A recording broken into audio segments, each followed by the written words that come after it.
الحمد لله رب العالمين نحمده ونستعينه ونؤمن به ونتوكل عليه ونعوذ بالله من شرور أنفسنا ومن سيئات أعمالنا من يهده الله فلا مضل له ومن يضلله فلن تجد له وليا مرشدا اللهم صل على محمد وعلى آل محمد كما صليت على إبراهيم وعلى آل إبراهيم اللهم بارك على محمد وعلى آل محمد كما باركت على إبراهيم وعلى آل إبراهيم في العالمين إنك حميد مجيد ألا إن خير الحديث كتاب الله وخير الهدي هدي محمد صلى الله عليه وسلم وشر الأمور محدثاتها وكل محدثة بدعة وكل بدعة ضلالة وكل ضلالة في النار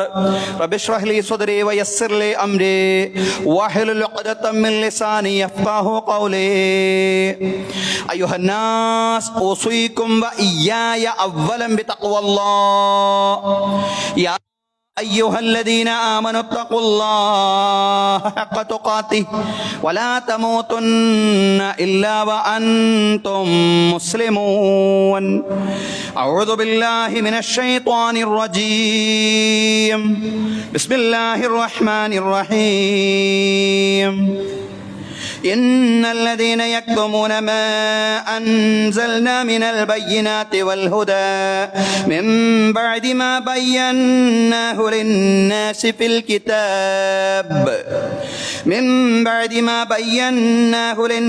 في الكتاب أولئك يلعنهم الله ويلعنهم اللاعنون ബഹുമാന്യരായ സത്യവിശ്വാസികളെ വിശ്വാസിനികളെ, ജീവിതത്തിലെ എല്ലാ മേഖലകളിലും അള്ളാഹുവിൻ്റെ വിധികളും വിലക്കുകളും പാലിച്ചുകൊണ്ട് അള്ളാഹുവെ സൂക്ഷിച്ചുകൊണ്ട് മുത്തഖീങ്ങളായി ജീവിക്കണമെന്ന് ആദ്യമായി എന്നോടും അനന്തരം നിങ്ങളോടും ഉപദേശിക്കുകയാണ്. എല്ലാവരോടുമായി തഖ്വ കൊണ്ട് വസിയ്യത്ത് ചെയ്യുകയാണ്. അള്ളാഹു തആല നമുക്ക് എല്ലാവർക്കും തഖ്വയും ഈമാനുമുള്ള ജീവിതം നൽകി അനുഗ്രഹിക്കുമാറാവട്ടെ.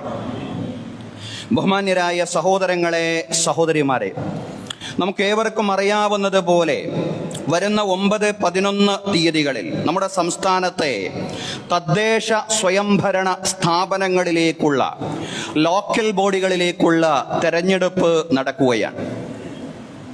ഇന്ന പാർട്ടിക്ക് അല്ലെങ്കിൽ ഇന്ന മുന്നണിക്ക് വോട്ട് രേഖപ്പെടുത്തുക എന്നത് ഖുതുബയിൽ പറയേണ്ടതില്ല, പറയുന്നുമില്ല. എന്നാൽ തെരഞ്ഞെടുപ്പുകളെക്കുറിച്ച് മൗനികളാവാൻ, നിശബ്ദരാവാൻ നമ്മെ സംബന്ധിച്ചിടത്തോളം സാധ്യമല്ല. നമ്മുടെ സാമൂഹിക ജീവിതത്തിൻ്റെ സുപ്രധാന മേഖലയായ രാഷ്ട്രീയ പ്രക്രിയയുടെ ഭാഗമാണ് തെരഞ്ഞെടുപ്പുകൾ. രാഷ്ട്രീയമടക്കമുള്ള സകല വിഷയങ്ങളും ഇസ്ലാമിൻ്റെ സമഗ്രമായ ഉള്ളടക്കത്തിൻ്റെ ഭാഗവുമാണ്. ഇസ്ലാമിൻ്റെ ഉള്ളടക്കത്തിൽ ഒന്നിനെയും ഒളിപ്പിച്ചു വെക്കരുതെന്നാണ് വിശുദ്ധ ഖുർആന്റെ നിർദ്ദേശം.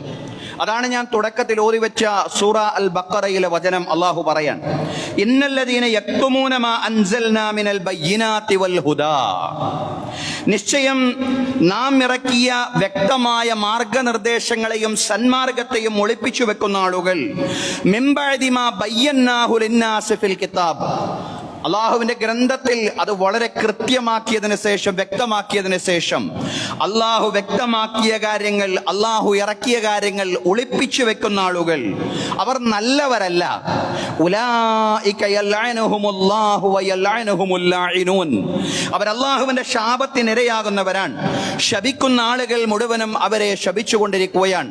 അള്ളാഹുവിൻ്റെ ശാപം മാത്രമല്ല, പ്രപഞ്ചത്തിൽ അദൃശ്യരായ അള്ളാഹുവിൻ്റെ സൃഷ്ടികളുടെ ശാപത്തിനും ഇരയാണ്. എന്താണ് അവർ ചെയ്ത തെറ്റ്? അള്ളാഹു വളരെ വ്യക്തമായിട്ട് അവതരിപ്പിച്ച ഈ ഗ്രന്ഥത്തിലെ മാർഗനിർദ്ദേശങ്ങളിൽ ചിലത് ഒളിപ്പിച്ചു വെച്ചു, ചിലത് പറയേണ്ടതില്ല. ആത്മീയ കാര്യങ്ങൾ മാത്രം പറഞ്ഞാൽ മതി. നമസ്കാരത്തെക്കുറിച്ചും ദിക്റിനെക്കുറിച്ചും സ്വലാത്തിനെക്കുറിച്ചും അതുപോലെ സക്കാത്തിനെക്കുറിച്ചും ഹജ്ജിനെക്കുറിച്ചും അതുപോലുള്ള നോമ്പിനെക്കുറിച്ചും ഒക്കെയുള്ള ആരാധനാപരമായ കാര്യങ്ങളെ സംബന്ധിച്ച് മാത്രം പറഞ്ഞാൽ മതി. ആരാധനാപരമായ ആത്മീയമായ കാര്യങ്ങൾക്കപ്പുറത്ത് ഈ ദീനിന്റെ കൃത്യമായ നിർദ്ദേശങ്ങളുണ്ട്. ആ നിർദ്ദേശങ്ങളിലേക്ക് കടക്കേണ്ടതില്ല, അത് സമൂഹത്തിൽ ചർച്ച ചെയ്യേണ്ടതില്ല എന്ന് പറയുന്ന ആളുകൾ അവരല്ലാഹുവിന്റെ ശാപത്തിനിരയാണെന്ന് വിശുദ്ധ ഖുർആനിലെ 2-ാം അധ്യായത്തിലൂടെ അള്ളാഹു നമ്മോട് പറയാണ്. സഹോദരങ്ങളെ, ഈ ദീൻ പൂർണ്ണമായും ജനങ്ങളുടെ മുമ്പിൽ അവതരിപ്പിക്കാനാണ്, ഈ ദീനിന് പൂർണ്ണമായ സാക്ഷികളാവാനാണ് അള്ളാഹു വിശ്വാസികളോട് പറയുന്നത്. അതാണ് അള്ളാഹു തആല പറഞ്ഞത്, യാ അയ്യുഹല്ലദീന ആമനു ദുഖുലൂ ഫിസ്സിൽമി കാഫ. സത്യവിശ്വാസികളെ, ദീനിൽ പൂർണ്ണമായും നിങ്ങൾ പ്രവേശിക്കണം. നിങ്ങൾ പിശാചിന്റെ കാലടിപ്പാറകൾ ജീവിതത്തിന്റെ ഒരു മേഖലയിലും പിന്തുടരാൻ പാടില്ല. നിങ്ങൾ നിങ്ങളുടെ ഇച്ഛകളെ ജീവിതത്തിന്റെ ഒരു മേഖലയിലും പിന്തുടരാൻ പാടില്ല. നിങ്ങൾ ഭൂമിയിലെ മേലാളന്മാരുടെ മാത്രം നിർദ്ദേശം, അള്ളാഹുവിന്റെ ഇംഗിതവും അവന്റെ കൽപ്പനകളും അവഗണിച്ചും തിരസ്കരിച്ചും കൊണ്ട് ഭൂമിയിലെ മേലാളന്മാരുടെ കൽപ്പനകളെയും ഇംഗിതങ്ങളെയും നിങ്ങൾ പിന്തുടരാൻ പാടില്ല. നിങ്ങൾ ഈ ദീനിൽ പൂർണ്ണമായും പ്രവേശിക്കുകയാണ് ചെയ്യേണ്ടതെന്ന് മറ്റൊരിടത്ത് അള്ളാഹു പറയാൻ. അള്ളാഹിന്റെ ചില നിർദ്ദേശങ്ങൾ ഉൾക്കൊള്ളുകയും ചില നിർദ്ദേശങ്ങൾ അവഗണിക്കുകയും ചെയ്യുന്ന ഒരു നിലപാട് വിശ്വാസിയുടെ ഭാഗത്ത് നിന്നുണ്ടാവാൻ പാടില്ല. അങ്ങനെ ഒരു നിലപാട് ഒരാളുടെ ഭാഗത്ത് നിന്നുണ്ടായാൽ അത് വലിയ നിന്ദ്യതയ്ക്കും ശിക്ഷയ്ക്കും ഇരയാവും എന്നുകൂടി വിശുദ്ധ ഖുർആൻ പറയാൻ. അള്ളാഹു പറയാൻ, അഫതുഅ്മിനൂന ബിബഅദിൽ കിതാബി വതക്ഫുറൂന ബിബഅദ്. നിങ്ങൾ ഗ്രന്ഥത്തിൽ ചില കാര്യങ്ങളിൽ വിശ്വസിക്കുകയും ഗ്രന്ഥത്തിലെ ബാക്കി കാര്യങ്ങളെ നിങ്ങൾ നിരാകരിക്കുകയുമാണോ, നിഷേധിക്കുകയുമാണോ എന്ന് അള്ളാഹു ചോദിക്കുകയാണ്. ഫമാ ജസാഉ മൻ യഫ്അലു ദാലിക മിൻകും ഇല്ലാ ഖിരിയും ഫിൽ ഹയാത്തിദ് ദുനിയ. അങ്ങനെ ഗ്രന്ഥത്തിലെ ചില കാര്യങ്ങൾ മാത്രം പറയുക, ചില കാര്യങ്ങൾ മാത്രം ഏറ്റെടുക്കുക. ഗ്രന്ഥത്തിൽ തന്നെ പറഞ്ഞ മറ്റു ധാരാളം കാര്യങ്ങൾ എന്ന് പറഞ്ഞാൽ ആത്മീയ കാര്യങ്ങൾ, ആരാധനാപരമായ കാര്യങ്ങൾ, മതപരം എന്ന വിവക്ഷയിൽ നാം തന്നെ സ്വയം ഉൾപ്പെടുത്തിയ ഏതാനും ചില കാര്യങ്ങൾ, ആ കാര്യങ്ങൾ മാത്രം ഉൾക്കൊള്ളുകയും ഈ ദീൻ തന്നെ പരാമർശിക്കുന്ന മറ്റു ധാരാളം കാര്യങ്ങളെ, ഈ ഖുർആൻ തന്നെ, ഈ ഗ്രന്ഥം തന്നെ പരാമർശിക്കുന്ന മറ്റ് ധാരാളം കാര്യങ്ങളെ നിരാകരിക്കുകയും ചെയ്യുകയാണോ എന്ന് അല്ലാഹു ചോദിക്കുകയാണ്. എന്നിട്ട് അങ്ങനെ ചെയ്യുന്നവർക്ക് അവരോട് അല്ലാഹു സ്വീകരിക്കുന്ന നിലപാട് എന്താണ്? ഫമാ ജസാഉ മൻ യഫ്അലു ദാലിക മിൻകും ഇല്ലാ ഖിരിയും ഫിൽ ഹയാത്തിദ് ദുനിയ. അങ്ങനെ ചെയ്യുന്ന ആളുകൾക്ക് ദുനിയാവിൽ നിന്ദ്യതയല്ലാതെ മറ്റൊന്നും അവർ ഏറ്റുവാങ്ങേണ്ടി വരില്ല. നിന്ദ്യതയാണ് ദുനിയാവിൽ ഈ ലോകത്ത് അവർ ഏറ്റുവാങ്ങാൻ പോകുന്നത്. പരലോകത്തോ വയൗമൽ ഖിയാമത്തി യുറദ്ദൂന ഇലാ അശദ്ദിൽ അദാബ്. കഠിനമായ ശിക്ഷയിലേക്ക് പരലോകത്ത് അവരെ തള്ളപ്പെടുന്നതാണ്. വമല്ലാഹു ബിഗാഫിലിൻ അമ്മാ തഅമലൂൻ. നിങ്ങൾ പ്രവർത്തിക്കുന്നതിനെ സംബന്ധിച്ച് അല്ലാഹു അശ്രദ്ധനാണെന്ന് ഒരിക്കലും നിങ്ങൾ ചിന്തിച്ചു പോകരുത് എന്ന് അല്ലാഹു തആല നമ്മെ ഉണർത്തുകയാണ് സഹോദരങ്ങളെ. അതുകൊണ്ട് സാമൂഹിക, രാഷ്ട്രീയ, സാമ്പത്തിക ഉള്ളടക്കങ്ങളെല്ലാം ചേർന്നതാണ് ഇസ്ലാം. അതൊരു ആത്മീയ പദ്ധതിയാണ്, അതൊരു ധാർമ്മിക പദ്ധതിയാണ്. അതോടൊപ്പം അതൊരു സാമ്പത്തികവും സാമൂഹികവും ധാർമ്മികവും നാഗരികവുമായ പദ്ധതിയാണ്. ഒരു സമഗ്രമായ ജീവിത ദർശനമാണ് ഇസ്ലാം എന്ന അർത്ഥത്തിൽ തന്നെ ഇസ്ലാമിനെ ഉൾക്കൊള്ളാനും മനസ്സിലാക്കാനും നമുക്ക് സാധ്യമാവേണ്ടതുണ്ട്. പക്ഷേ ദൗർഭാഗ്യകരെന്ന് പറയട്ടെ, ഇസ്ലാമിക ലോകത്ത് ആദ്യമായി തകർന്നു പോവുക അതിന്റെ ഭരണ രാഷ്ട്രീയ വ്യവസ്ഥിതിയായിരിക്കുമെന്ന് പ്രവാചകൻ സല്ലല്ലാഹു അലൈഹി വസല്ലം തന്നെ മുന്നറിയിപ്പ് നൽകി. പ്രവാചകൻ സല്ലല്ലാഹു അലൈഹി വസല്ലം പറഞ്ഞു, ലതുൻഖലന്ന ഉറൽ ഇസ്ലാമി ഉർവതൻ ഉർവ. ഇസ്ലാമിന്റെ ബന്ധങ്ങൾ, ഇസ്ലാമിന്റെ കെട്ടുകൾ ഓരോന്നോരോന്നായിട്ട് അഴിഞ്ഞു വീഴുന്നതാണ്. വഅവ്വലുഹുന്ന നഖ്ലന്നൽ ഹുക്മു വആഖിറുഹുന്ന സ്വലാ. ആ ഇസ്ലാമിക ബന്ധങ്ങളിൽ, ഇസ്ലാമിന്റെ കെട്ടുകളിൽ ആദ്യമായിട്ട് അഴിഞ്ഞു വീഴുന്നത് അതിന്റെ ഭരണ സംവിധാനമായിരിക്കും. അവസാനം വരെ നിലനിൽക്കുന്നത് അതിന്റെ ആത്മീയ സംവിധാനമായി, നമസ്കാരമായിരിക്കും അവസാനം വരെ നിലനിൽക്കുന്നത്. നിങ്ങൾ നമസ്കരിക്കുന്നത് കൊണ്ടൊരു വിരോധവുമില്ല. പക്ഷേ ഭരണരാഷ്ട്രീയ കാര്യങ്ങളിലൊന്നും നിങ്ങൾ ഇടപെടാൻ പാടില്ലെന്ന് പറയുന്ന ധാരാളം ആളുകളെ നമുക്ക് കാണാൻ സാധിക്കുന്നതാണ്. അത് ഞങ്ങളുടെ മേഖലയാണ്, അതിൽ നിങ്ങൾ കൈവെക്കേണ്ടതില്ല എന്ന് പറയുന്നവർ. ഇസ്ലാമിന്റെ രാഷ്ട്രീയ വ്യവസ്ഥിതി തകർന്നു പോയതിന് ശേഷം മുസ്ലിം ലോകത്ത് തന്നെ ഉടലെടുത്ത ഒരു വാദമാണ്, ദൈവത്തിനുള്ളത് ദൈവത്തിനും സീസർക്കുള്ളത് സീസർക്കും. പള്ളിയിലെ കാര്യം പള്ളിയിൽ പോയി പറഞ്ഞാൽ മതി. നിങ്ങൾക്ക് ആത്മീയ കാര്യങ്ങൾ, അതുമായി ബന്ധപ്പെട്ട നിർദ്ദേശങ്ങൾ പറയാൻ ബാധ്യസ്ഥരായ ആളുകളാണ്. നിങ്ങൾ സാമൂഹിക ജീവിതത്തിലേക്ക് നിങ്ങൾ പ്രവേശിക്കേണ്ട, സാമൂഹിക ജീവിതത്തിന്റെ ഉള്ളടക്കവുമായി ബന്ധപ്പെട്ട ഒരു കാര്യവും നിങ്ങൾ പറയണ്ട എന്ന് ശാഠ്യം പിടിക്കുന്ന ഒരുപാട് ആളുകളെ നമുക്ക് കാണാൻ കഴിയുന്നതാണ്. അത്തരത്തിലുള്ള ശാഠ്യങ്ങൾക്ക് വഴങ്ങുന്ന മുസ്ലിം നാമധാരികളെയും നമുക്ക് ധാരാളം കാണാൻ കഴിയുന്നതാണ്. പക്ഷെ ഇസ്ലാമിനെ സംബന്ധിച്ചിടത്തോളം, ഇസ്ലാമിന്റെ ദാർശനിക വായനയിൽ, ഇസ്ലാമിന്റെ പ്രത്യയശാസ്ത്ര വായനയിൽ അങ്ങനെ ഒരു ഇസ്ലാമിനെ നമുക്ക് കണ്ടെത്താൻ സാധ്യമല്ല. അരാഷ്ട്രീയമായ ഇസ്ലാം, സാമൂഹ്യ ജീവിതത്തിൽ ഇടപെടാത്തൊരു ഇസ്ലാം, അങ്ങനെ ഒരു ഇസ്ലാമിനെ നമുക്ക് കണ്ടെത്താൻ സാധ്യമല്ല. കാരണം അതല്ല ഖുർആനിന്റെ നിലപാട്.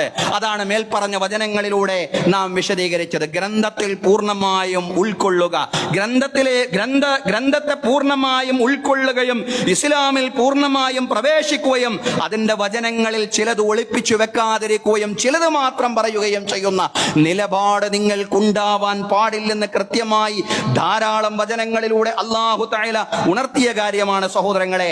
രാഷ്ട്രീയമടക്കമുള്ള സകല മേഖലകളെയും ക്രിയാത്മകമായി കൈകാര്യം ചെയ്യണമെന്ന് വിശ്വസിക്കുന്ന ഒരു സമഗ്രമായ വ്യവസ്ഥിതിയും ജീവിത പദ്ധതിയുമാണ് ഇസ്ലാം എന്ന കാര്യത്തിൽ ഒരു സംശയവും ആർക്കും വേണ്ട. അത് ഖുർആൻ തന്നെ പറഞ്ഞതാണ്. അങ്ങനെ പറഞ്ഞുകൊണ്ടാണ് ഖുർആനിലെ 2-ാം അധ്യായം ആരംഭിക്കുന്നത്.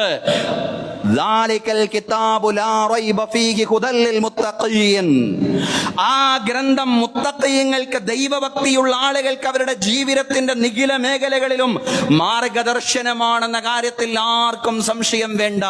ഹുദൽ ലിന്നാസ്, അത് ജനങ്ങൾക്കുള്ള സന്മാർഗമാണ്. സന്മാർഗം എന്ന് പറഞ്ഞാൽ ജീവിതത്തിന്റെ ഒരു മേഖലയിൽ മാത്രം വെളിച്ചം കാണിച്ചാൽ ആ ഗ്രന്ഥത്തെക്കുറിച്ച് സന്മാർഗം എന്ന് പറയുക സാധ്യമല്ല.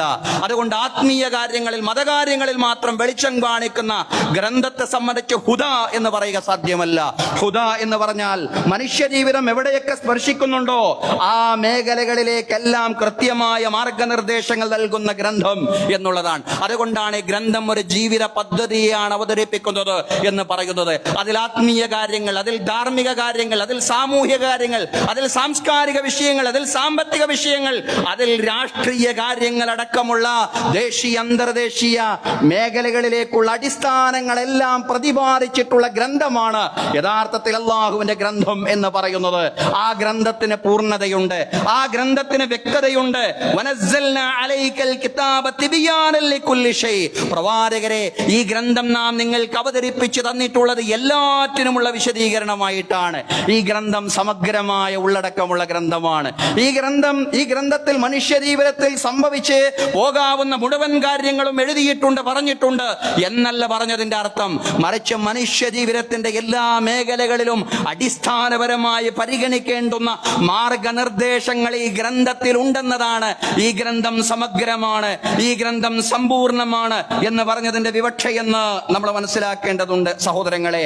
അതുകൊണ്ട് ഖുർആനിക അടിത്തറയിൽ സാമൂഹിക നിരീക്ഷണം നടത്തുന്ന ഒരാളെ സംബന്ധിച്ചിടത്തോളം എല്ലാ തെരഞ്ഞെടുപ്പുകളെയും ഗൗരവത്തിൽ കാണാൻ അയാൾക്ക് സാധിക്കുമെന്നുള്ളതാണ്. സാധിക്കണം, അതല്ലെങ്കിൽ ഗൗരവത്തോടെ കൂടി എല്ലാ തെരഞ്ഞെടുപ്പുകളെയും സമീപിക്കുവാൻ ഖുർആനിക അടിത്തറയിൽ സാമൂഹിക നിരീക്ഷണം നടത്തുന്ന ഒരു വ്യക്തിയെ സംബന്ധിച്ചിടത്തോളം അയാൾ ബാധ്യസ്ഥനാണ് എന്നുള്ളതാണ് സഹോദരങ്ങളെ. പ്രാദേശിക തെരഞ്ഞെടുപ്പാണെങ്കിലും ഉത്തരവാദിത്ത ബോധത്തോടുകൂടി സമ്മതിദാനാവകാശം വിനിയോഗിക്കുവാൻ നമുക്ക് സാധ്യമാവേണ്ടതുണ്ട്. സാമൂഹിക ജീവിതത്തിൽ നമുക്ക് വേണ്ട ഉത്തരവാദിത്ത ബോധത്തെ വിശുദ്ധ ഖുർആൻ അമാനത്ത് എന്നാണ് പറഞ്ഞിട്ടുള്ളത്. അമാനത്ത് എന്ന് പറഞ്ഞാൽ അല്ലാഹു വിശ്വസിച്ചേൽപ്പിച്ച കാര്യം സഹോദരങ്ങളെ. അതുകൊണ്ട് തെരഞ്ഞെടുപ്പിലേക്ക് നാം എന്തോ ഒരു മനസ്സോടുകൂടി പ്രവേശിക്കുകയും നമുക്ക് കൃത്യമായിട്ടുള്ള ധാരണയൊന്നുമില്ലാതെ ഒന്നുകിൽ നമ്മൾ പരമ്പരാഗതമായിട്ട് വോട്ട് ചെയ്ത് പോന്നിട്ടുള്ള രാഷ്ട്രീയ പാർട്ടിക്ക് ഇനിയും ഒന്ന് കുത്തിപ്പോരുക എന്നതിനപ്പുറത്തേക്ക് കൃത്യമായ ചിന്തയോടുകൂടി, കൃത്യമായ വിശകലനത്തോടുകൂടി, കൃത്യമായ രാഷ്ട്രീയ ബോധ്യത്തോടുകൂടി സമീപിക്കണം. അതൊരു പക്ഷേ നമ്മൾ പരമ്പരാഗതമായി വോട്ട് ചെയ്ത പാർട്ടിക്ക് തന്നെ വോട്ട് ചെയ്തുകൊണ്ടോ, അതല്ലെങ്കിൽ പരമ്പരാഗതമായിട്ട് നമ്മൾ വോട്ട് ചെയ്യാത്ത പാർട്ടിക്ക് വോട്ട് ചെയ്തുകൊണ്ടോ അതിന്റെ പാർട്ടിക്ക് എന്നുത്ബുദ്ധമായിട്ടുള്ള ഒരു സദസ്സിനോട് ഞാൻ പ്രതിപാദിക്കേണ്ടതില്ല. അത് മനസ്സിലാക്കാനുള്ള പക്വതയും അത്തരം കാര്യങ്ങൾ വിവേചിച്ചറിയാനുള്ള വിവേചന ശേഷിയും തീർച്ചയായിട്ടും ഇതുപോലുള്ള വിശ്വാസികളുടെ സദസ്സുകൾക്കുണ്ട് എന്നുള്ളതാണ്. പക്ഷേ നമുക്ക് ഉത്തരവാദിത്ത ബോധം വേണം. അതാണ് ഖുർആൻ പറഞ്ഞത്. സാമൂഹിക ജീവിതത്തിൽ നിങ്ങൾക്ക് ഉത്തരവാദിത്ത ബോധം വേണം എന്നാണ് ഖുർആൻ പറയുന്നത്. വിശ്വാസികളുടെ സാമൂഹിക ജീവിതത്തിലെ ഉത്തരവാദിത്ത ബോധം അമാനത്താണ് എന്ന് കൂടി ഖുർആൻ പറയുന്നു. ഇന്നല്ലാഹ യഅ്മുറുകും അൻ തുഅദ്ദുൽ അമാനാതി ഇലാ അഹ്ലിഹാ വഇദാ ഹകംതും ബൈനന്നാസി അൻ തഹ്കുമൂ ബിൽ അദ്ൽ. അല്ലാഹു പറയാണ്, നിശ്ചയം അല്ലാഹു തആല അമാനത്തുകളെ അതിന്റെ അർഹരിലേക്ക് എത്തിച്ചു കൊടുക്കാൻ, ഏൽപ്പിച്ചു കൊടുക്കാനാണ് നിങ്ങളോട് കൽപ്പിച്ചിട്ടുള്ളത്. അർഹരായ ആളുകളിലേക്ക് അമാനത്തുകൾ എത്തിച്ചു കൊടുക്കാനാണ് അല്ലാഹു നിങ്ങളോട് കൽപ്പിച്ചിട്ടുള്ളത്. അല്ലാഹു നിങ്ങളോട് വിശ്വസിച്ചേൽപ്പിച്ചിരിക്കുകയാണ് എന്ന് പറഞ്ഞാൽ നിങ്ങൾ നിങ്ങൾ ആരെയാണ് അധികാരികളാക്കേണ്ടത്? അധികാരികളാവുന്ന ആളുകൾക്ക് ജനങ്ങളോടും ഒരു അമാനത്തുണ്ട്. അതുപോലെ തന്നെ ജനങ്ങൾക്കും ആരെയാണ് അധികാരികളാക്കേണ്ടത്, ആരെയാണ് ജനപ്രതിനിധികളാക്കേണ്ടത് എന്നതിലും ഒരു അമാനത്തുണ്ട് എന്നുള്ളതാണ്. ഇന്നല്ലാഹ യഅ്മുറുക്കും അൻ തുഅദ്ദുൽ അമാനാതി ഇലാ അഹ്ലിഹാ. നിശ്ചയം അല്ലാഹു തആല അമാനത്തുകൾ അതിന്റെ അർഹരായ ആളുകൾക്ക് എത്തിച്ചു കൊടുക്കാൻ, അർഹർക്ക് മാത്രം എത്തിച്ചു കൊടുക്കാൻ നിശ്ചയം അല്ലാഹു നിങ്ങളോട് കൽപ്പിച്ചിരിക്കുകയാണ്. അതുപോലെ അധികാരത്തിലെത്തുന്ന ആളുകളോട് പറയാണ്, വൈദാ ഹകംതും ബൈനന്നാസി അൻ തഹ്കുമൂ ബിൽ അദ്ൽ. ജനങ്ങൾക്കിടയിൽ നിങ്ങൾ തീർപ്പ് കൽപ്പിക്കുകയാണെങ്കിൽ, നിങ്ങൾ വിധികർത്തൃത്വവും നിങ്ങൾ ഭരണനിർവഹണവും നടത്തുകയാണെങ്കിൽ, അൻ തഹ്കുമൂ ബിൽ അദ്ൽ, നീതിപൂർവം വിധികർത്തൃത്വവും ഭരണനിർവഹണവും നടത്താൻ നിങ്ങൾ ബാധ്യസ്ഥരാണ് സഹോദരങ്ങളെ. അല്ലാഹു തആല അധികാരികളോട് പറയാണ്, ജനപ്രതിനിധികളോട് പറയാണ്, അമാനത്തുകളെ അതിന്റെ അർഹരിലേക്ക് എത്തിച്ചു കൊടുക്കാൻ അല്ലാഹു നിങ്ങളോട് കൽപ്പിക്കുന്നു എന്ന് പറഞ്ഞുകൊണ്ടാണ് വിശുദ്ധ ഖുർആനിലെ ഈ വചനം ആരംഭിക്കുന്നത്. രണ്ട് തരം അമാനത്തുകളാണ് മനുഷ്യർക്ക് മനുഷ്യരോടുള്ളത് എന്നുള്ളതാണ്. ഒന്നാളുകൾ പരസ്പരം ഏൽപ്പിക്കുന്ന അമാനത്തുകൾ എന്ന് പറഞ്ഞാൽ ധനം, പണം, മറ്റു വസ്തുക്കൾ, രഹസ്യങ്ങൾ, കരാറുകൾ, ഇവയാണ് ഒന്നാമത്തെ ഇനം അമാനത്ത്. ഖുർആൻ വ്യാഖ്യാതാക്കൾ വിശദീകരിച്ച കാര്യങ്ങളാണ്. ഒന്നാമത്തെ ഇനം അമാനത്ത് എന്ന് പറഞ്ഞാൽ ആളുകൾ പരസ്പരം ഏൽപ്പിക്കുന്ന ധനം, പണം, മറ്റു വസ്തുക്കൾ, രഹസ്യങ്ങൾ, കരാറുകൾ, ഇവയാണ് ഒന്നാമത്തെ ഇനം അമാനത്ത്. മറ്റാർക്കും നൽകാതെ അർഹരായ ആളുകൾക്ക് മാത്രം അവ മടക്കി കൊടുക്കുക എന്നത് നിർബന്ധ ബാധ്യതയാണ്. രണ്ടാമത്തേത് ഭരണപരമായ അമാനത്താണ്. ഭരണാധികാരി തന്റെ ഭരണപരമായ അധികാരങ്ങൾ വിശ്വസ്തയോടെ ഒരു അമാനത്ത് അഥവാ അല്ലാഹു ഏൽപ്പിച്ച ഉത്തരവാദിത്തം എന്ന നിലയിൽ കൈകാര്യം ചെയ്യലാണ് ഭരണാധികാരിയുടെ ജനങ്ങളോടുള്ള അമാനത്ത് എന്ന് പറയുന്നത്. അയാൾക്ക് അധികാരം ലഭിച്ചിരിക്കുന്നു, അയാൾക്ക് ജനപ്രാതിനിധ്യം ലഭിച്ചിരിക്കുന്നു. ആ അധികാരം അയാൾ ദുർവിനിയോഗിക്കാതെ അയാളെ കൈകാര്യം ചെയ്യുക, ജനങ്ങൾക്ക് വിശ്വസിക്കാൻ പറ്റുന്ന രീതിയിൽ, അള്ളാഹുവിന്റെ തൃപ്തി നേടിയെടുക്കാൻ പറ്റുന്ന രീതിയിൽ ഒരു അമാനത്ത് എന്ന നിലയിൽ കൈകാര്യം ചെയ്യുക എന്നുള്ളതാണ്. സഹോദരങ്ങളെ, ഭരണാധികാരിക്ക് മാത്രമല്ല ഭരണരംഗത്ത് അമാനത്തുള്ളത്, മറിച്ച് പൗരന്മാർക്കും പൊതുജനങ്ങൾക്കും അമാനത്തുണ്ട്. പൗരന്മാരുടെയും പൊതുജനങ്ങളുടെയും അമാനത്തിന്റെ ഏറ്റവും നിർണായകമായ സന്ദർഭത്തിലേക്കാണ് സഹോദരങ്ങളെ നമ്മൾ പ്രവേശിക്കാൻ പോകുന്നത്. ഭരണപരമായ അധികാരങ്ങളും പദവികളും അതിന്റെ യഥാർത്ഥ അവകാശികൾക്ക് കൈമാറുക എന്നതാണ് പൊതുജനങ്ങളുടെ അമാനത്ത് എന്ന് പറയുന്നത്. ഒരു പ്രാവശ്യം കൂടി ഞാൻ ആവർത്തിക്കുന്നു, ഭരണപരമായ അധികാരങ്ങളും പദവികളും അതിന്റെ യഥാർത്ഥ അവകാശികൾക്ക്, അർഹരായ ആളുകളിലേക്ക് മാത്രം കൈമാറുക എന്നതാണ് പൊതുജനങ്ങളുടെ അമാനത്ത്. അതാണ് വിശുദ്ധ ഖുർആൻ പറഞ്ഞത്, വല്ലദീനകും ലി അമാനാതിഹിം വഅഹദിഹിം റാഊൻ. ആരാണ് വിജയിച്ച സത്യവിശ്വാസികൾ? അവരുടെ അമാനത്തുകളെയും അവരുടെ കരാറുകളെയും പരിഗണിക്കുന്ന ആളുകളാണ്. റസൂലുള്ളാഹി സ്വല്ലല്ലാഹി അലൈഹി വസല്ലം പറഞ്ഞു, അദ്ദിൽ അമാനത ഇലാ മൻ ഇത്തമനക വലാ തഖുൻ മൻ ഖാനക. അമാനത്തുകളെ നിങ്ങൾ ഏൽപ്പിക്കണം. അമാനത്തുകളെ നിങ്ങളെ വിശ്വസിച്ചവരിലേക്ക് നിങ്ങൾ അമാനത്തുകളെ ഏൽപ്പിക്കണം. വലാ തഖുൻ മൻ ഖാനക. നിങ്ങളെ വഞ്ചിച്ചവരോട് പോലും നിങ്ങൾ വഞ്ചന ചെയ്യാൻ പാടില്ല. മറ്റൊരു സന്ദർഭത്തിൽ റസൂലുള്ളാഹി സ്വല്ലല്ലാഹു അലൈഹി വസല്ലം പറഞ്ഞു, ഇദാ ضيعتിൽ അമാനതു ഫന്തളിരിസ് സാഅ. അമാനത്ത് പാഴായി കഴിഞ്ഞാൽ, അമാനത്ത് വിശ്വാസം പാഴായി കഴിഞ്ഞാൽ അന്ത്യദിനം നിങ്ങളെ പ്രതീക്ഷിക്കണം. അന്ത്യദിനം നിങ്ങളെ പ്രതീക്ഷിക്കണം. എപ്പോഴാണ് അന്ത്യദിനം എന്ന് പ്രവാചകൻ സല്ലല്ലാഹു അലൈഹി വസല്ലമയുടെ ഒരു ശിഷ്യൻ റസൂലുള്ളാഹി സ്വല്ലല്ലാഹു അലൈഹി വസല്ലമയോട് ചോദിക്കുമ്പോഴാണ് പ്രവാചകൻ സല്ലല്ലാഹു അലൈഹി വസല്ലം മറുപടി പറയുന്നത്, ഇദാ ضيعتിൽ അമാനതു ഫന്തളിരിസ് സാഅ. അമാനത്ത് പാഴായി കഴിഞ്ഞാൽ നിങ്ങൾ അന്ത്യദിനം പ്രതീക്ഷിക്കണം. എപ്പോഴാണ് അമാനത്ത് പാഴാവുക? വകൈഫ ഇളാഅതുഹാ യാ റസൂലല്ലാഹ്. എങ്ങനെയാണ് പ്രവാചകരെ ഈ അമാനത്ത് പാഴായി പോവൽ? റസൂലുള്ളാഹി സ്വല്ലല്ലാഹു അലൈഹി വസല്ലം നൽകിയ വിശദീകരണം നമ്മൾ കൃത്യമായി അടിവരയിട്ട് മനസ്സിലാക്കേണ്ടതാണ്. ഇദാ ഉസ്നിദൽ അംറു ഇലാ ഗൈരി അഹ്ലിഹി ഫന്തളിരിസ് സാഅ. അധികാരം അനർഹരിലേക്ക് ഏൽപ്പിക്കപ്പെടുന്ന സാഹചര്യം ഉണ്ടായി കഴിഞ്ഞാൽ നിങ്ങൾ അന്ത്യദിനം പ്രതീക്ഷിക്കണം. രണ്ട് രീതിയിലാണ് നിവേദനം വന്നിട്ടുള്ളത്. ഹദീസ് രണ്ട് രീതിയിൽ നിവേദനം ചെയ്യപ്പെട്ടിട്ടുണ്ട്. ബുഖാരിയുടെ നിവേദനമാണ്. പ്രവാചകൻ സല്ലല്ലാഹു അലൈഹി വസല്ലം പറഞ്ഞു, ഇദാ ഉസ്നിദൽ അംറു. ഒരു നിവേദനം അങ്ങനെയാണ്. വേറൊരു നിവേദനം ഇദാ ഉസ്നിദൽ അംറു എന്നാണ്. രണ്ടിനും ഒരേ അർത്ഥമാണ്. അധികാരം ഏൽപ്പിക്കപ്പെട്ടാൽ ഇലാ ഗൈരി അഹ്ലിഹി ഫന്തളിരിസ് സാഅ. അനർഹരായ ആളുകളിലേക്ക് അധികാരം ഏൽപ്പിക്കപ്പെട്ടാൽ നിങ്ങൾ അന്ത്യദിനം പ്രതീക്ഷിക്കണമെന്ന് റസൂലുള്ളാഹി സ്വല്ലല്ലാഹു അലൈഹി വസല്ലം പറയാൻ. അതുകൊണ്ട് ജനങ്ങളുടെ അമാനത്ത്, പൗരന്മാരുടെ അമാനത്ത് എന്ന് പറയുന്നത് അർഹരായ ആളുകളിലേക്ക് മാത്രം മാത്രം ജനപ്രാതിനിധ്യം, അധികാരം ഏൽപ്പിക്കുക എന്നുള്ളതാണ്. സഹോദരങ്ങളെ, ഭരണാധികാരികൾക്കും ജനപ്രതിനിധികൾക്കും ചില സുപ്രധാന യോഗ്യതകൾ ഉണ്ടാവണം. ആ യോഗ്യതകൾ ഉള്ളവരിലേക്ക് അധികാരം ഏൽപ്പിക്കുക എന്നുള്ളതാണ്. ആ യോഗ്യതകൾ എന്തൊക്കെയാണ്? അയോഗ്യരിലേക്ക് അധികാരം ഏൽപ്പിക്കപ്പെട്ടാൽ അന്ത്യദിനം പ്രതീക്ഷിക്കണമെന്നോ റസൂലുള്ളാഹി സ്വല്ലല്ലാഹു അലൈഹി വസല്ലം പറഞ്ഞിട്ടുണ്ടെങ്കിൽ, സഹോദരങ്ങളെ, അധികാരികൾക്കും ജനപ്രതിനിധികൾക്കും ഉണ്ടാവേണ്ടുന്ന യോഗ്യതകൾ എന്താണെന്ന് കൂടി കൃത്യമായി ഇസ്ലാമികമായ അടിത്തറയിൽ നമ്മൾ പഠിക്കണം, വിശകലനം ചെയ്യണം. ആ യോഗ്യതകൾ പൂർണ്ണതയിൽ ഒരുപക്ഷെ ഈ കാലഘട്ടത്തിൽ ഉണ്ടാവണം എന്നില്ല.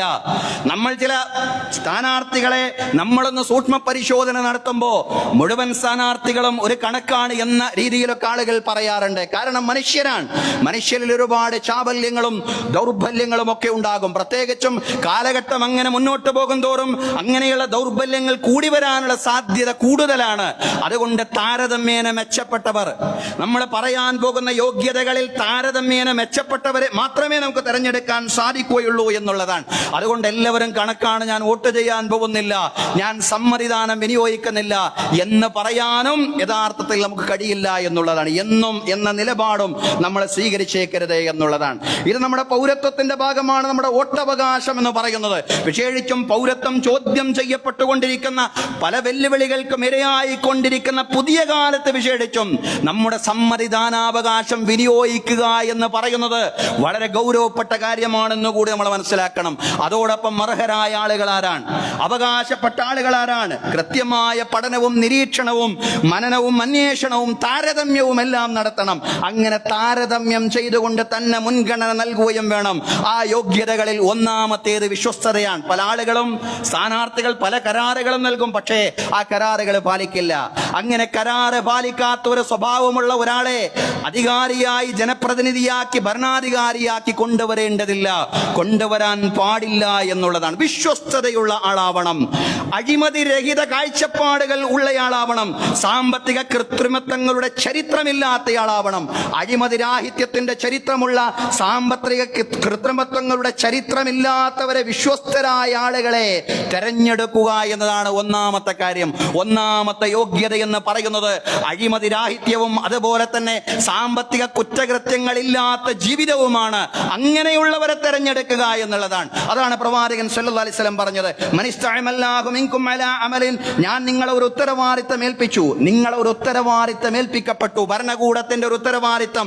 അങ്ങനെ ഏൽപ്പിക്കപ്പെട്ട ജനപ്രതിനിധി, അതല്ലെങ്കിൽ ഗവർണർ, പ്രവാചകൻ സല്ലല്ലാഹു അലൈഹി വസല്ലം പറയാണ്, ഫകതംനാ മുഖൈതൻ ഫമാ ഫൗഖഹു, ഒരു സൂചിയോ അതിന് മീതെയുള്ള ഒരു കാര്യമോ, ഇസ്ലാമിക രാഷ്ട്രത്തിന് ലഭിക്കേണ്ടുന്ന ഒരു സൂചിയോ അതിന് മീതെയുള്ള കാര്യമോ ഒളിപ്പിച്ചു വെച്ചാൽ കാന ഖുലൂലൻ യഅതി ബിഹി യൗമൽ ഖിയാമ, അന്ത്യദിനത്തിൽ അത് വഞ്ചനയായിട്ടാണ് വിലയിരുത്തപ്പെടുക. ഒരു സൂചി എന്ന് പറയുമ്പോൾ എത്ര ചെറുതാണ് സഹോദരങ്ങളെ, എത്ര നിസ്സാരമാണ്, എത്ര കുറഞ്ഞ ദിർഹമുകൾക്ക്, എത്ര കുറഞ്ഞ പൈസക്ക് വാങ്ങാൻ കഴിയുന്നതാണ് ഒരു സൂചി.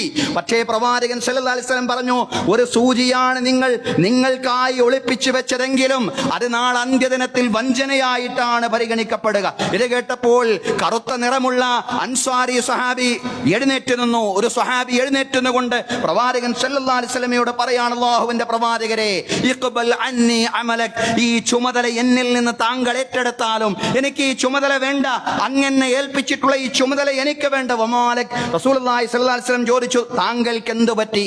സമയത്തുക തഖൂലു കദാ വകദാ, താങ്കൾ ഇങ്ങനെയെല്ലാമാണല്ലോ പ്രവാചകരെ പറയുന്നത്, ഒരു സൂചി പോലും ഒളിപ്പിച്ചു വെച്ചാൽ എന്നാണല്ലോ, അശ്രദ്ധമായിട്ട് പോലും ചിലപ്പോൾ എന്നിലത് സംഭവിച്ചുകൂടായികയില്ല എന്ന് തോന്നുന്നു. അത്രയ്ക്കൊന്നും എനിക്ക് സൂക്ഷ്മത പാലിക്കാൻ ഈ രംഗത്ത് സാധിച്ചു കൊള്ളണമെന്നില്ല എന്ന ഭാവേനയാണ് അദ്ദേഹം പറയുന്ന, പ്രവാചകരെ ഈ ഉത്തരവാദിത്തം എന്നിൽ നിന്ന് തിരിച്ചെടുത്താലും. റസൂലുള്ളാഹി സ്വല്ലല്ലാഹു അലൈഹി വസല്ലം പറഞ്ഞു, സമയത്തുക തഖൂലു കദാ വകദാ ഖാല വഅന അഖൂലുഹു ലാൻ, ഇപ്രകാരമാണോ താങ്കൾ പറയുന്നത്? എങ്കിലും ഞാൻ നിലപാട് മാറ്റുകയില്ല, ഞാൻ നേരത്തെ പറഞ്ഞ നിലപാട് തന്നെയാണ് പറയുക.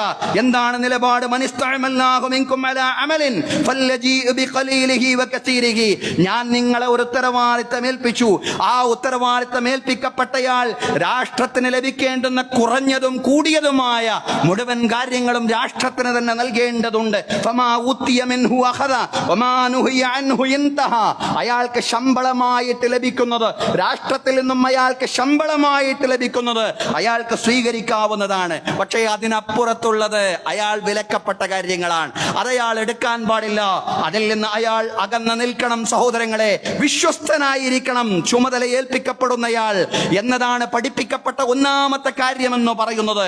അഴിമതിരഹിത പാരമ്പര്യമുള്ള, സാമ്പത്തിക കുറ്റകൃത്യ ചരിത്രങ്ങളുടെ പാരമ്പര്യമില്ലാത്ത മനുഷ്യനായിരിക്കണം ഉത്തരവാദിത്തം ഏൽപ്പിക്കപ്പെടുന്നയാളെന്നാണ്, ജനപ്രാതിനിധ്യം ഏൽപ്പിക്കപ്പെടുന്നയാളെന്നാണ് റസൂലുള്ളാഹി സ്വല്ലല്ലാഹു അലൈഹി വസല്ലമയുടെ ഈ വചനം നമ്മെ പഠിപ്പിക്കുന്ന ഒന്നാമത്തെ കാര്യമെന്ന് പറയുന്നത്. ഒന്നാമത് ശ്രദ്ധിക്കേണ്ടത് അതാണ്. രണ്ടാമത്തേത് കൂടിയാലോചനയാണ്. സഹോദരങ്ങളെ, ആധുനിക വീക്ഷണ പ്രകാരവും ഇസ്ലാമിക നിലപാടനുസരിച്ചും വികസന പ്രവർത്തനങ്ങൾ ഭരണാധികാരി സ്വേച്ഛപ്രകാരം നിർവഹിക്കേണ്ടതല്ല, അയാളുടെ സ്വന്തം ഇഷ്ടപ്രകാരം നിർവഹിക്കേണ്ടതല്ല. ജനപ്രതിനിധിയെ സംബന്ധിച്ചിടത്തോളം ആധുനിക വീക്ഷണത്തിലും അങ്ങനെയല്ല, ഇസ്ലാമിക വീക്ഷണത്തിലും അങ്ങനെയല്ല. സഹോദരങ്ങളെ, വികസന പ്രവർത്തനങ്ങൾ ഭരണാധികാരി കൂടിയാലോചിച്ചുകൊണ്ട് നിർവഹിക്കപ്പെടണം എന്നുള്ളതാണ്. ഭരണാധികാരികൾക്ക് കൂടിയാലോചിക്കാൻ സഭകളും വേദികളും വേണമെന്ന ആധുനിക വീക്ഷണം 1400 വർഷങ്ങൾക്കപ്പുറത്ത് ഇസ്ലാം മുന്നോട്ട് വെച്ച ആശയം കൂടിയാണ്. വശാവിറുഹും ഫിൽ അംർ. റസൂലുള്ളാഹി സ്വല്ലല്ലാഹു അലൈഹി വസല്ലമയോട് തന്നെ ഖുർആൻ പറഞ്ഞു, പ്രവാചകരെ, താങ്കൾ സ്വന്തം ഇഷ്ടമനുസരിച്ച് സാമൂഹ്യ വിഷയങ്ങൾ തീരുമാനിക്കരുത്, മറിച്ച് വശാവിറുഹും ഫിൽ അംർ, അവരോട് നിങ്ങൾ കൂടിയാലോചന നടത്തണം. അംറുഹും ശൂറാ ബൈനഹും, അവർക്കിടയിൽ കൂടിയാലോചന നടത്തിക്കൊണ്ടാണ് ഭരണ നിർവഹണം നടത്തേണ്ടത്. ഇതെല്ലാമാണ് ഖുർആനിന്റെ കൽപ്പന എന്ന് പറയുന്നത്. സഹോദരങ്ങളെ, കൂടിയാലോചനകൾക്ക് ചില വേദികളും സദസ്സുകളും മാത്രം ഉണ്ടായാൽ പോരാ. ജനപ്രതിനിധികൾക്കും ഭരണാധികാരികൾക്കും കൃത്യമായ അഭിപ്രായ സുഭദ്രതയുള്ളതോടൊപ്പം തന്നെ ഉത്തരവാദപ്പെട്ടവരുമായി ചർച്ച ചെയ്യാനുള്ള മനസ്സും, ആ ചർച്ചകളിൽ നിന്ന് നല്ല അഭിപ്രായങ്ങൾ, ശരിയായിട്ടുള്ള അഭിപ്രായങ്ങൾ ഉയർന്നു വരുമ്പോ ആ അഭിപ്രായങ്ങൾക്ക് മുൻഗണന കൊടുക്കാനുള്ള മനസ്സും ഉണ്ടാവണം എന്നുള്ളതാണ് ഏതൊരു ഭരണ നിർവഹണത്തിന്റെയും അടിത്തറ എന്ന് പറയുന്നത്. ഇസ്ലാമിക വീക്ഷണ പ്രകാരം കൂടിയാലോചന അഥവാ ശൂറയാണ്.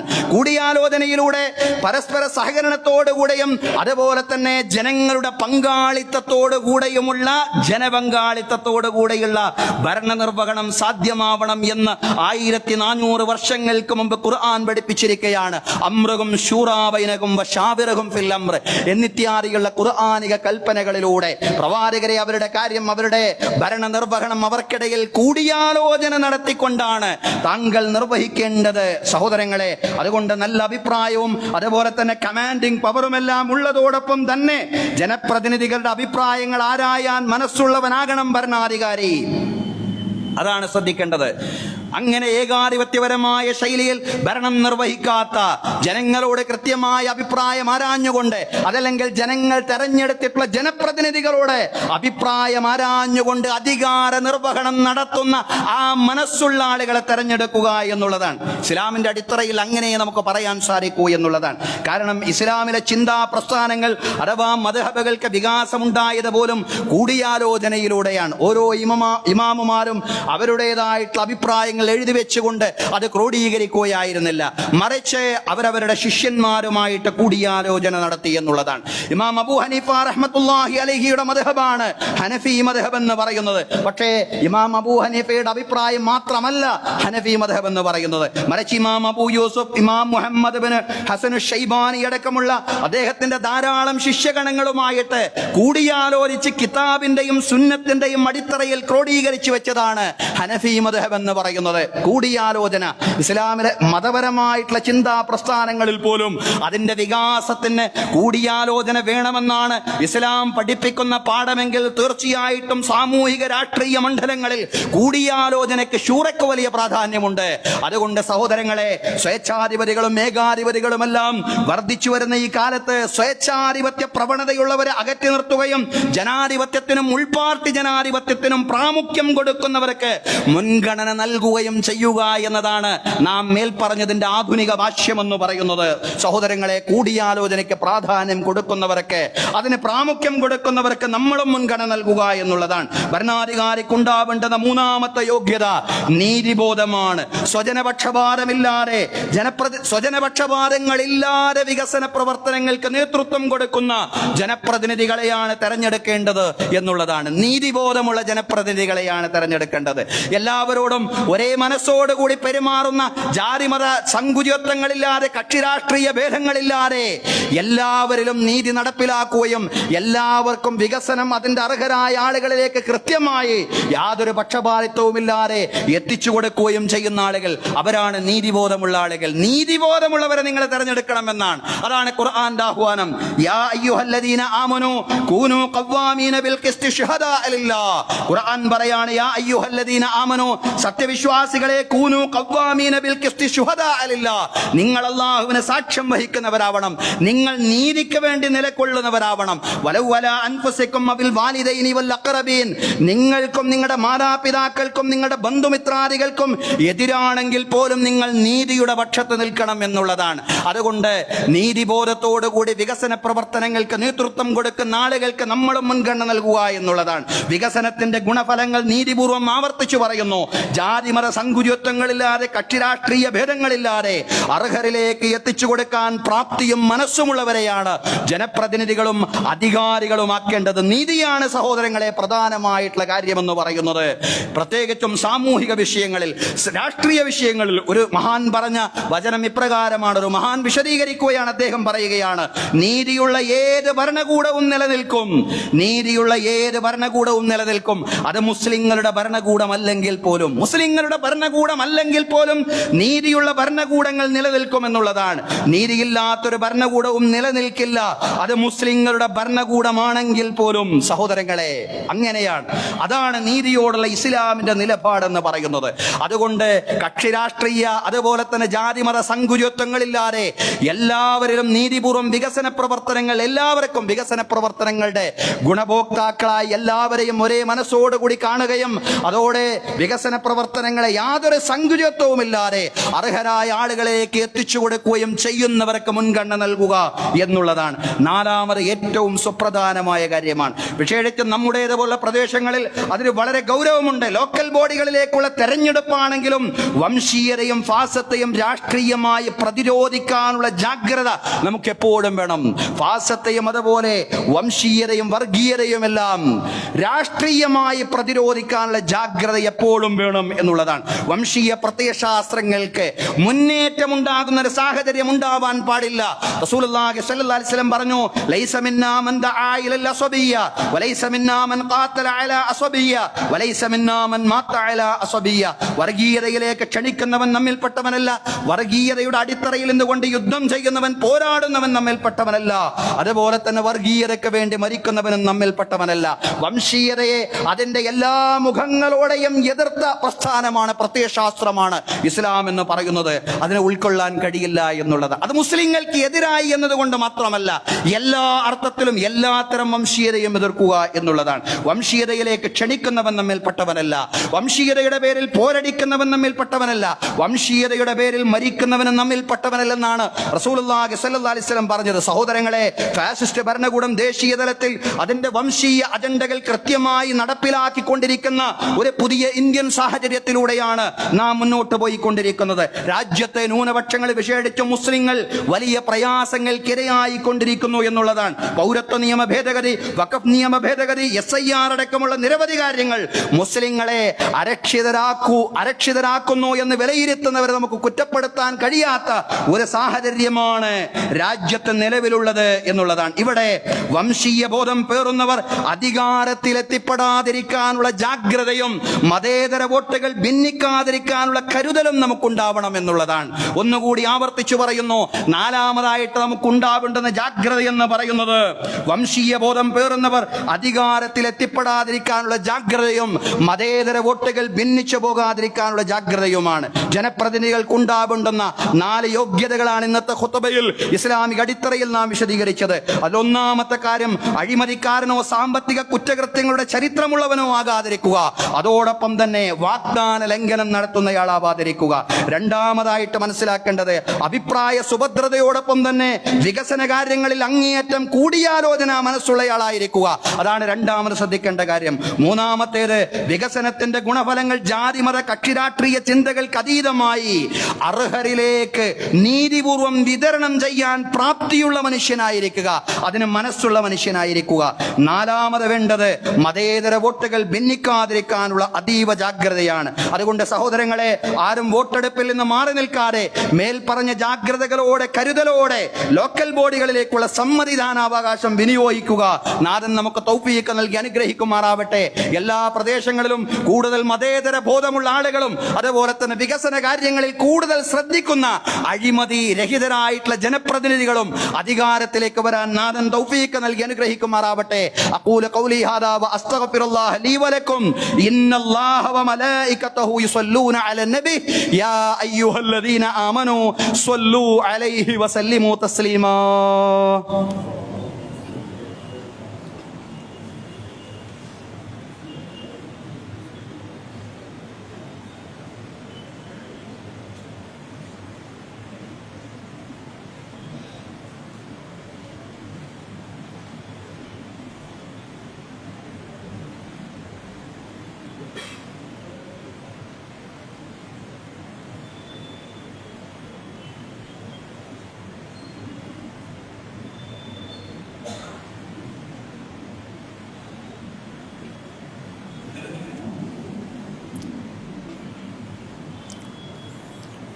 അൽഹംദുലില്ലാഹി റബ്ബിൽ ആലമീൻ വസ്സലാത്തു വസ്സലാമു അലർ റസൂലിൽ അമീൻ മുഹമ്മദിൻ വഅലാ ആലിഹി വസ്വഹ്ബിഹി അജ്മഈൻ.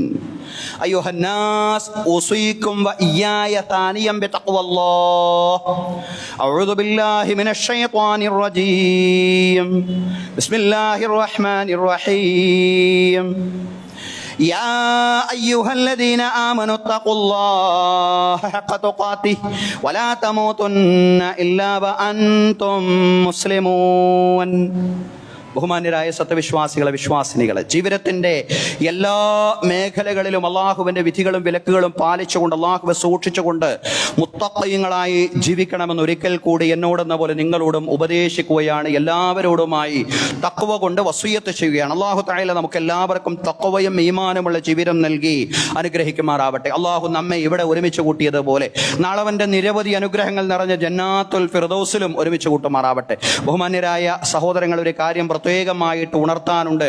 അതായത് നിങ്ങളെല്ലാവരും ശ്രദ്ധിക്കുന്നത് പോലെ നമ്മുടെ മസ്ജിദിന്റെ വികസന പ്രവർത്തനങ്ങൾ നടന്നുകൊണ്ടിരിക്കുകയാണ്. അതുകൊണ്ട് ധാരാളം ആളുകൾ വിവിധങ്ങളായിട്ടുള്ള വാഗ്ദാനങ്ങൾ നൽകിയിരുന്നു. വലിയ സംഖ്യകൾ വാഗ്ദാനം നൽകിയ ആളുകളെല്ലാം ഉണ്ട്.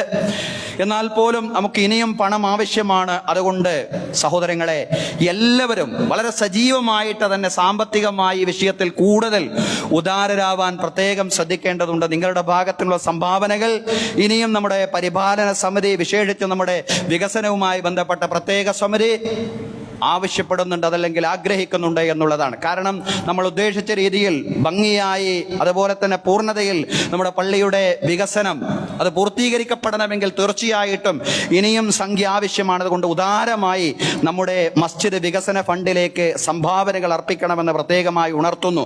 അതുപോലെ തന്നെ നേരത്തെ സംഭാവന വാഗ്ദാനം നൽകിയ ആളുകൾ അവരെ കൊടുത്തു വീട്ടാനുണ്ട്. പലരും പകുതി കൊടുത്ത ആളുകളാണ്, നൽകിയ ആളുകളാണ്. ഇനിയും പകുതി തരാനുണ്ട്.